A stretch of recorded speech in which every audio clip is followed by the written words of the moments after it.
If you think you need to be loud, outgoing, or constantly online to succeed in marketing, you are already at a disadvantage. Because the most effective strategies for introverted entrepreneurs are built differently.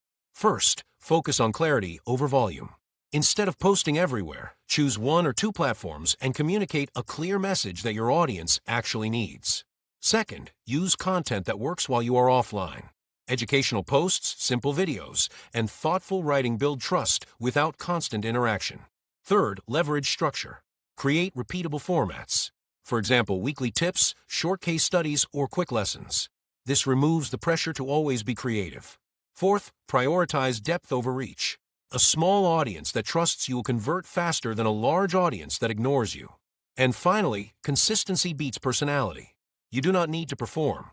You need to show up with useful, relevant content again and again. So here is the real shift. Stop trying to market like an extrovert. Start building a system that works quietly, consistently, and effectively for you.